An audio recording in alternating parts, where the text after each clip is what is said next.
سیدہ کائنات فاطمہ الزہرا رضی اللہ تعالیٰ عنہ کی ایک بات مجھے یاد آتی ہے. حضور پاک صلی اللہ تعالیٰ علیہ وسلم ان کے پاس تشریف لائے. کہا فاطمہ تمہارا نکاح علی کے ساتھ کر رہا ہوں، منظور ہے؟ حضرت فاطمہ نے کہا بابا جان آپ جو فرمائیں منظور ہے. حضرت علی مہر کتنا دیں گے؟ حضور پاک صلی اللہ علیہ وسلم نے فرمایا 400 مسقال چاندی دیں گے.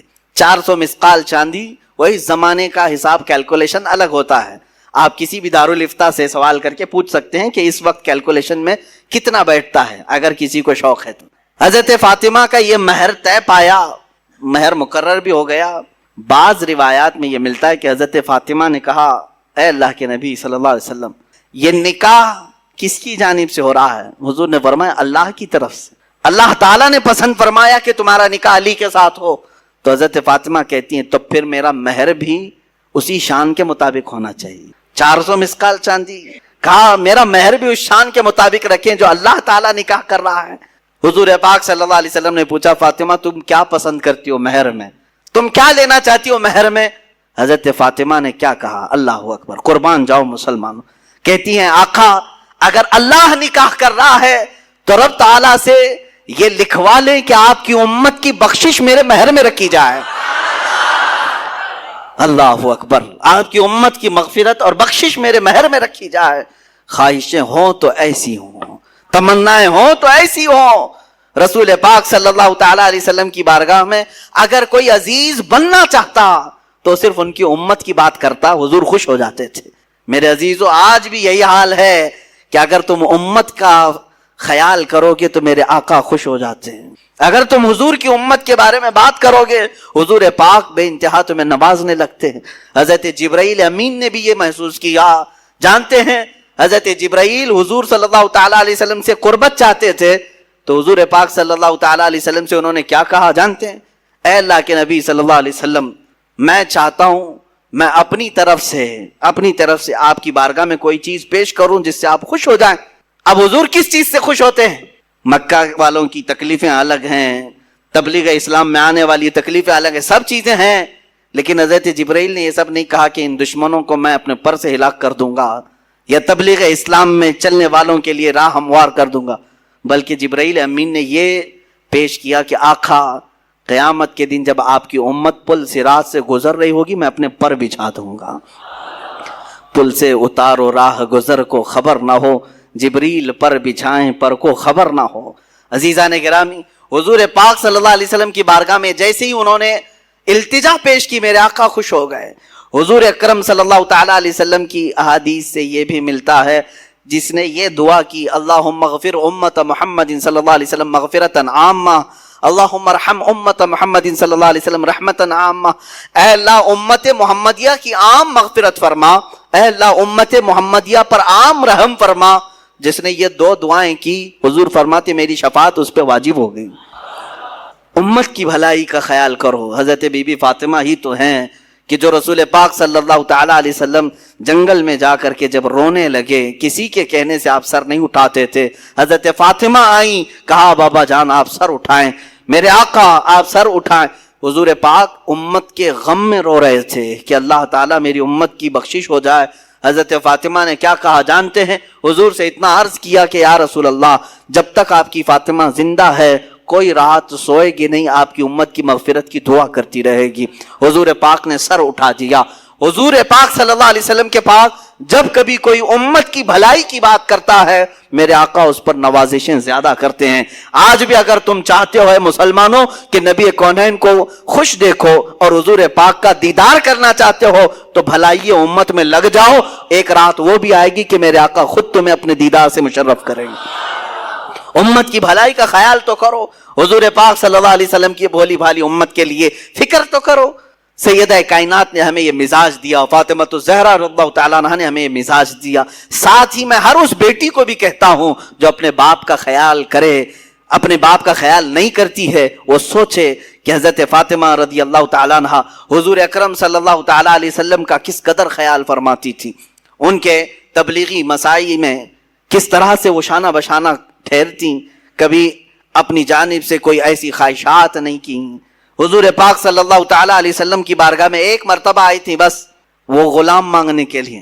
جنگ بدر کے قیدی جو غلام بنائے گئے تھے وہ تقسیم کیے جا رہے تھے، وہ بھی مال غنیمت میں تھا، وہ حضرت علی رضی اللہ تعالیٰ عنہ کے کہنے سے آئی تھی۔ حضرت فاطمہ جنتی خواتین کی سردار ہونے کے باوجود گھر کے کام خود کرتی تھی، اتنا کہ ان کے ہاتھوں میں چھالے پڑے ہوئے تھے، چکی پیس کر، روٹیاں بنا کر اور گھر کے سارے کام کاج کرتے ہوئے ان کے ہاتھوں میں چھالے تھے۔ وہ کس کی بیٹی ہیں؟ رسول پاک صلی اللہ علیہ وسلم کی۔ آج تھوڑے سے کسی مالدار کی بیٹی کو کام لگا دو، جھاڑو لگانے کے لیے کہو، نخرے کرے گی، میرا یہ کام نہیں ہے۔ وہ رسول پاک صلی اللہ علیہ وسلم کی صاحبزادی ہیں، غربت کی وجہ سے نہیں۔ جس کو جنتی خواتین کا سردار کہا گیا ہو وہ چاہے تو ان کے لیے سونے اور چاندی کے پہاڑ چلا کریں، لیکن باوجود اس کے فقر و فاقہ انہوں نے پسند کیا۔ حضور پاک صلی اللہ علیہ وسلم کی بارگاہ میں آئی تھیں، میرے آقا صلی اللہ علیہ وسلم نے یوں جواب میں ارشاد فرمایا، فاطمہ ایسا کیسے ہو سکتا ہے؟ بدر کے یتیموں کا حق باقی ہے، میں ان کا حق دیے بغیر تجھے کیسے غلام دے دوں؟ جاؤ، جب تھکن زیادہ ہو جائے کام کاج سے 33 بار سبحان اللہ پڑھو، 33 بار الحمدللہ پڑھو، 34 بار اللہ اکبر پڑھو، اللہ تعالیٰ تمہاری ساری تھکن دور فرمائے گا۔ اسی کو آج ہم تسبیح فاطمہ بھی کہتے ہیں، ہم نمازوں میں پڑھتے ہیں، نمازوں کے بعد پڑھتے ہیں۔ یہ تسبیح فاطمہ حضور کی طرف سے عطا کی ہوئی تسبیح ہے۔ میرے عزیزو، سیدہ کائنات فاطمہ الزہرا رضی اللہ تعالیٰ عنہا کی اور زندگی پاک کے چند گوشے اگر میں آپ کے سامنے رکھوں، انہوں نے نہایت ہی پردہ داری، عفت کا خیال، عزت کا خیال اس طرح سے فرمایا کہ اعلیٰ حضرت یہ کہہ رہے ہیں اپنے سلام کے شعر میں، جس کی آنچل کو نہ دیکھا مہر و ماہ نے، چاند اور سورج نے بھی ان کی آنچل کو نہیں دیکھا، وہ سیدہ کائنات ہیں فاطمہ الزہرا رضی اللہ تعالیٰ عنہا۔ زندگی تو یوں گزاری، وقت وفات بھی انہوں نے وصیت کی تھی کہ میرے جنازے کو کھلے طور پر نہ لے جانا۔ جس طرح سے عام جنازوں کو اس وقت لے جایا جاتا تھا، ان کے جنازے کا پورا سائیڈ سے کورنگ کیا ہوا کپڑا لگایا گیا اور رات کے وقت لے جایا گیا، مختصر سے لوگ تھے۔ حضرت سیدہ فاطمہ الزہرا رضی اللہ تعالیٰ عنہا وفات کے بعد بھی اپنی قبر اطہر میں مدفون ہوئی، اور روایت میں یہ ملتا ہے قیامت کے دن بھی، قیامت کے دن جب سارے محشر کے لوگ کھڑے ہوں گے تب ایک فرشتہ ندا دے گا، غضوا ابصارکم فإن فاطمة بنت محمد تمر على الصراط۔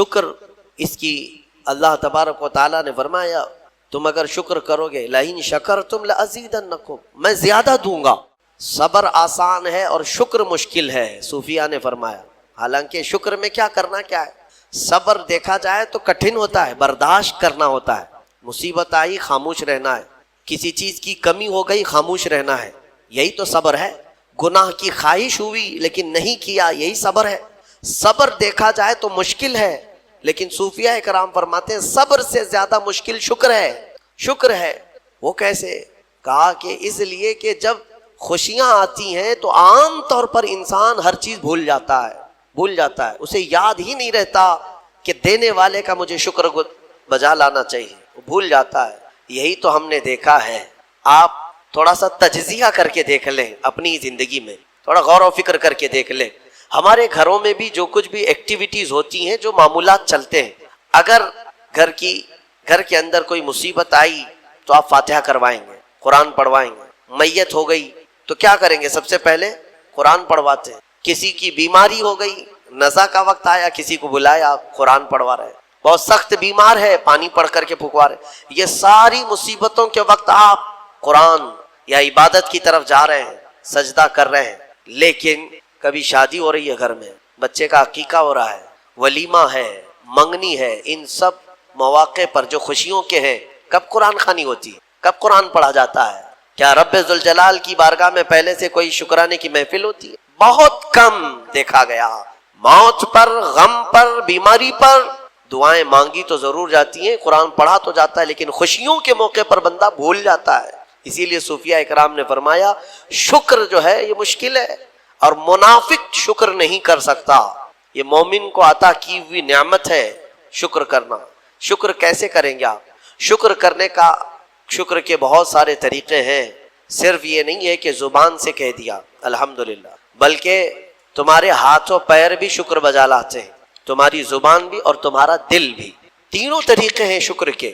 کسی کی زبان چلتی ہی نہیں تو کیا وہ شکر گزار نہیں ہے؟ لیکن اگر اللہ رب العزت کے حوالے اپنے آپ کو کر دیا، دل سے وہ کہتا ہے کہ مولا میرا کچھ نہیں، سب تیرا ہے، وہ دل سے کہہ رہا ہے، اس کے دل کا شکر ہے۔ وہ ہاتھ اور پیر اگر عبادت کے لیے اٹھاتا ہے تو یہ ہاتھوں اور پیروں کی طرف سے اللہ کا شکر ہے، اور پھر زبان سے اگر کہتا ہے تو یہ زبان کا شکر ہے۔ الحمدللہ۔ اور میرے عزیزو، اللہ تبارک و تعالیٰ کو شکر ہی پسند ہے، اور شکر کا جو سب سے بہترین لفظ ہے وہ کیا ہے؟ شکر کرنے کا اللہ کا سب سے بہترین لفظ کیا ہے؟ الحمدللہ۔ یہی ہے نا؟ آپ کو عادت ڈالی گئی ہے کہ کسی نے بھی اگر آپ سے پوچھا کہ طبیعت کیسی ہے تو آپ کیا کہتے ہیں؟ الحمدللہ، چاہے سر درد ہو ہی رہا ہو لیکن آپ کہتے ہیں الحمدللہ۔ یہ شکر کرنے کا سب سے بہترین لفظ کیا ہے؟ الحمدللہ۔ اب میں آپ کو بتاتا ہوں یہ سب سے بہترین لفظ ہے، اسی لیے دیکھو کہ اللہ نے اپنی کتاب، آخری کتاب قرآن بھی اپنے حبیب پر اتارا تو اس کا سب سے پہلا ورڈ کیا رکھا؟ الحمدللہ۔ الحمدللہ سے پورا قرآن شروع ہوا۔ پھر تم اگر مولا کی بارگاہ میں عبادت کے لیے کھڑے ہوئے، نماز کے لیے رکعت باندھے، امام اگر کہیں سے جہر میں شروع کیا تو کہاں سے؟ نماز میں بھی اگر امام قرات شروع کرتا ہے تو کہاں سے شروع کرتا ہے؟ الحمدللہ سے ہی شروع کرے گا۔ میرے عزیزو، اتنا ہی نہیں بلکہ روایتیں ملتی ہیں کہ آدم علیہ السلام کو جب پیدا کیا گیا اور ان کے جسم میں روح ڈالی گئی، آپ کو چھینک آئی، سب سے پہلے آپ کی زبان سے نکلا الحمدللہ۔ اس سے اندازہ کرو کہ میرا مولا شکر پسند کرتا ہے، شکر پسند کرتا ہے۔ اسی لیے 30 سے زیادہ مرتبہ تم سے پوچھ رہا ہے مولا کون کون سی نعمتوں کو جھٹلاؤ گے؟ تم اللہ رب العزت کے آگے سرنڈر ہو جاؤ، سپرد ہو جاؤ کہ مولا نہیں، میں تیری کسی نعمت کا انکار نہیں کرتا۔ تمہیں اندازہ بھی نہیں ہے تمہارے پاس نعمتیں کیا کیا مولا نے دیا ہے، تمہیں اندازہ بھی نہیں۔ وَإِن تَعُدُّوا نِعْمَةَ اللَّهِ لَا تُحْصُوهَا، اللہ فرماتا ہے اگر تم گننا چاہو گے اللہ کی نعمتیں ہرگز گن نہیں سکو گے۔ کیسے گنیں گے؟ ایک بزرگ نے لکھا ہے کہ اگر کوئی طے کر لیا، توجہ چاہتا ہوں، شیخ سعدی رحمۃ اللہ علیہ کے حوالے سے یہ بات ملتی ہے، کسی نے طے کر لیا کہ میں اللہ کی ساری نعمتوں کا شکر بجا لاؤں گا، اس نے جو بھی میری نعمتیں دی ہیں سب نعمتوں کا میں شکر بجا لاؤں گا۔ ٹھیک ہے، تمہاری زبان اللہ نے دیا ہے، یہ ایک نعمت ہے، ناک نعمت ہے، کان نعمت ہے، آنکھ نعمت ہے، ہاتھ ہیں، انگلیاں ہیں، پورے جسم میں ایک ایک عضو اللہ کی نعمت ہے۔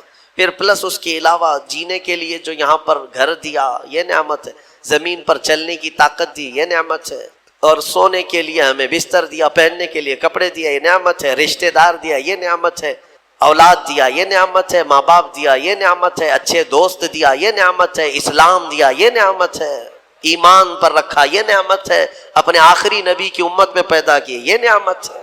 یہ ہزاروں نعمتیں ہیں، لیکن اگر تم چلو طے کر لیتے ہو کہ میں اللہ کی ساری نعمتوں کا ایک ہی بات دیگرے شکر بجا لاؤں گا، اے اللہ تو نے مجھے زبان دی الحمدللہ، تو نے مجھے ناک دی الحمدللہ، سب نعمتوں کا شکر کرنے کا اگر کسی نے ارادہ کر لیا تو شیخ سعدی فرماتے ہیں تو پہلے وہ بیٹھ جائے، اس کو اللہ نے جو سانسیں دی ہیں نا یہ سب سے بڑی نعمت ہے۔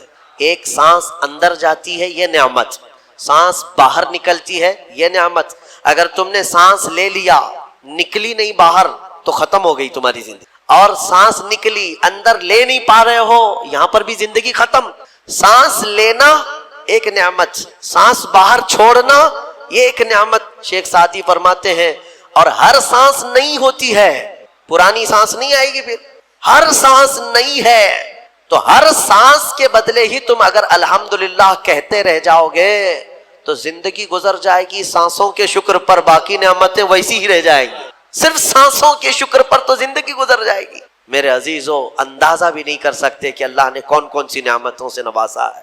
تمہیں پتہ ہے میں ایک مرتبہ اس چیز کو بھی پڑھا تھا کہ اگر تمہیں سانس خرید کر کے لینا پڑ جائے، ہاسپٹل میں جا کر کے دیکھو آکسیجن کا ایک سلنڈر جو کبھی مریضوں کو لگایا جاتا ہے کتنی قیمت کا ہوتا ہے، دن بھر میں وہ کتنے سلنڈر سانس کھینچتا ہے۔ اس اعتبار سے اگر تمہاری زندگی 60 سال کی ہوئی اور 60 سال تمہیں آکسیجن خرید کر کے لینا پڑا تو تقریباً اس کی قیمت جو ہے کئی 100 کروڑ میں چلی جاتی۔ ایک اندازے کے مطابق 50 سے 60 کروڑ کا آکسیجن تمہیں لگ جاتا ہے، تو کیا یہ ہر آدمی کیپیبل ہے اپنی سانسوں کو پیسے سے خرید سکے گا؟ اور رب ذوالجلال نے تمہارے لیے اتنی آسانیاں کی ہیں کہ سانس ایسا نہیں ہے کہ فلاں شہر میں ملتی ہے جا کر کے لائیں اور پھر کھینچیں، تم جہاں ہو تمہاری ناک کے قریب ہوائیں کیا ہے۔ اس رب قدیر نے اتنی بڑی نعمتوں سے تمہیں نوازا، تمہیں اندازہ بھی نہیں ہے۔ اور اسی لیے رب تعالیٰ فرماتا ہے فَبِأَيِّ آلَاءِ رَبِّكُمَا تُكَذِّبَانِ، تم میری کون کون سی نعمتوں کو جھٹلاؤ گے۔ حاتم اصم ایک بزرگ ہے، حضرت حاتم خلیفہ ہارون رشید کے زمانے کے ہیں۔ خلیفہ ہارون رشید کے زمانے میں بادشاہ نے ایک مرتبہ ان کو طلب کیا اور پوچھا کہ کچھ نصیحت کیجیے آپ مجھے۔ وہ اکثر بڑے بڑے علماء کو دربار میں بلاتا اور نصیحت حاصل کرتا۔ حضرت حاتم اصم رضی اللہ تعالیٰ عنہ نے بادشاہ سے ایک سوال کیا کہ ہارون، اگر تمہارے ساتھ ایسا ہو جائے زندگی میں اور پیاس کی شدت ایسی ہے کہ تم بلک رہے ہو، اگر تم کو کوئی ایک گلاس پانی دینا چاہے اور وہ پیسوں میں دینا چاہے، اور اس آدمی کے علاوہ کسی کے پاس پانی نہیں ہے، تم ایسی جگہ پر پہنچ گئے ہو جنگل میں یا صحرا میں، تو تم اس کو کتنے پیسے دے کر خرید سکتے ہو؟ ایک گلاس پانی وہ بہت بڑی قیمت لگا رہا ہے، تم کو اگر بہت شدت کی ضرورت ہے تو تم کتنا مال دے کر کے خریدو گے؟ خلیفہ ہارون رشید نے کہا میں اپنی آدھی سلطنت بھی دینے کو تیار ہو جاؤں گا ایک گلاس پانی، کیونکہ ضرورت ہے انسان کی، جان بچانا ہے۔ تو حاتم اصم نے کہا ٹھیک ہے، تمہیں پانی تو مل گیا، کبھی ایسا ہوا تمہاری زندگی میں تم نے پانی تو پی لیا، پیٹ بھر کر پی لیا، پیٹ بھر کر کے، لیکن پانی اب نکلتا نہیں ہے، باہر نہیں نکلتا پانی، کوئی صورت ہی نہیں ہے کہ تمہارا پانی باہر آئے، پیشاب بند ہو چکا ہے۔ کوئی ایک حکیم ایسا ہے جو تم سے یہ کہے کہ میں تیرے پیٹ کا پانی باہر نکال دوں گا تو تو اسے کتنی قیمت دے گا؟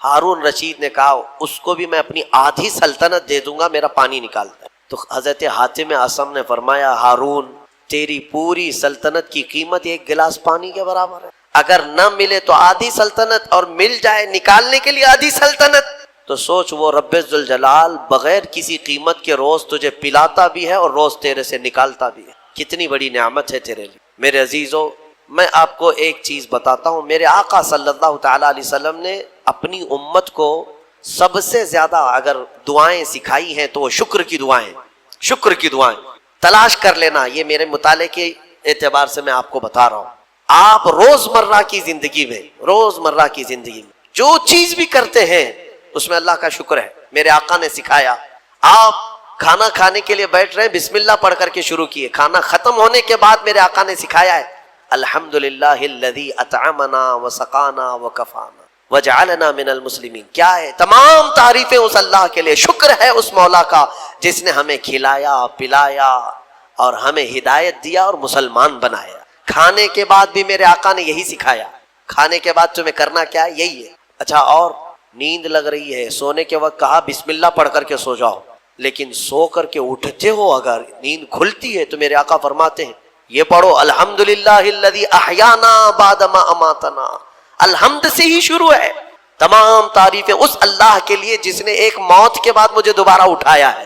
آپ کیا سمجھتے ہیں؟ نیند جو ہے موت کی بہن ہے، اگر کوئی سویا مولا چاہے تو اس کی آخری نیند ہو سکتی ہے۔ بہت سارے ایسے ہیں جو سوئے اور پھر اٹھ ہی نہیں سکے۔ نیند کی حالت ایسی ہوتی ہے کہ وہ آدھی موت کے برابر ہے، اس کو خبر نہیں ہوتی، اسی میں وہ چلا بھی جا سکتا ہے، اور پھر جب تمہیں بیدار کرتا ہے مولا تو یہ نعمت ہے، بہت بڑی نعمت ہے کہ تمہیں موت کے منہ میں لے جا کر واپس لے آیا۔ جب بھی تم اٹھتے ہو میرے آقا نے فرمایا شکر بجا لاؤ، شکر ہے اس اللہ کا، تمام تعریفیں اس اللہ کی۔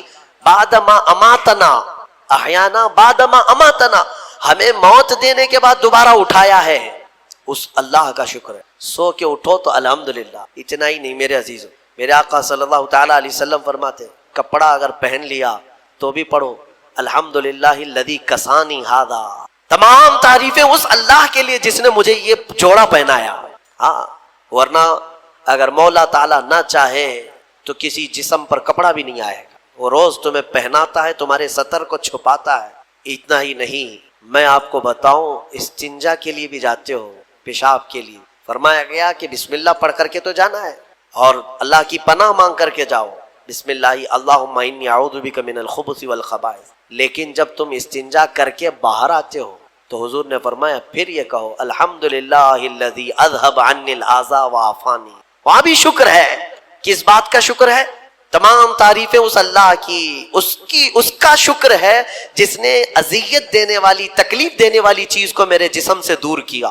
تمہیں اندازہ ہے زہر ہے یہ جو اندر استنجا جمع ہو جائے تو آسانی سے آج پیشاب کر لیتے ہو، آسانی سے آج تم حاجت کر لیتے ہو، پخانہ ہو جاتا ہے، تو اس کو یوں مت سمجھ لینا کہ تمہارا کمال ہے، یہ رب تعالیٰ کی ہزار نعمتوں میں سے ایک نعمت۔ اگر پیشاب تمہارا رک گیا، کڈنی کام کرنا چھوڑ دیتی ہے، آج جاؤ ہاسپٹلوں میں دیکھو ڈائلیسس کی مشینوں پر کتنے مریض سوئے ہوئے۔ تمہیں پتہ ہے پیشاب اگر نہیں نکلتا تو آج کے زمانے میں نیا ایک علاج ہے، ڈاکٹرز کیا کرتے ہیں کہ پانی جو ہے یہ پیشاب پورا خون میں مل جاتا ہے اور زہر بنتا ہے جسم میں۔ اگر ایک دن پیشاب نہیں ہوا تو پانی تمہارا جسم میں بھر جائے گا، اسی کو کریٹینن کا لیول بڑھنا کہتے ہیں، زہر بھر جاتا ہے۔ اب اس کو نکالے کیسے؟ باہر آتا نہیں، باہر آتا نہیں۔ ڈاکٹر اس کے لیے ڈائلیسس کی مشین بند، اس کو لٹاتے ہیں، کیا کرتے ہیں بڑی موٹی موٹی 2 سوئیاں یہاں حلق میں ڈالتے ہیں گردن کے پاس، یا پھر ہاتھ سے ایک پائپ جسم کا پورا خون نکالتا ہے اور مشین میں ڈالتا ہے، اور مشین فلٹر کرتی ہے، دوسرے پائپ سے فلٹر کیا ہوا خون اندر جاتا ہے، اور جو پانی ہے وہ مشین نکال کر کے باہر ایک ڈبے میں پھینکتی رہتی ہے۔ میرے عزیزو، میں نے اپنی آنکھوں سے دیکھا ہے ایک بار ڈائلیسس کرنے کے لیے 4 گھنٹے لگتے، 4 گھنٹے لگتے، اور کئی مریض ایسے ہیں جن کو ہفتے میں 3 مرتبہ یہ کرنا پڑتا ہے، اور ڈاکٹر ان کو ایک بوتل پانی دیتا ہے، لمیٹڈ پانی پینا، پورے 2 دن میں 1 لیٹر سے زیادہ پانی مت پیو۔ اللہ، چاہ کر کے وہ پانی نہیں پی پاتے، چمچ سے پانی پیتے ہیں، ڈھکن سے پانی پیتے ہیں کہ زیادہ ہو گیا تو جسم میں نکلنے کی جگہ نہیں ہے۔ خیر، یہ تو ڈاکٹرز نے پیشاب نکالنے کے طریقے تو اپنا لیے میرے عزیزوں، لیکن اگر پخانہ نہیں نکلا تو اب تک اس کے علاج بھی نہیں ملتے۔ کھا لیا آپ نے، اگر یہ غلاظت نہیں نکل پائی تمہارے اندر تو پورے جسم میں یہ زہر بن کر کے پھیل جائے، موت کا سبب بن جاتا ہے۔ جب ہم بیت الخلاء میں جاتے ہیں اور پیشاب پاخانہ کر کے نکلتے ہیں تو تمہیں کیا لگتا ہے میرے عزیزو؟ یہ اللہ کی ہزارہ نعمتوں میں سے ایک نعمت ہے کہ اذیت دینے والی چیز کو اس نے ہمارے جسم سے ہٹایا۔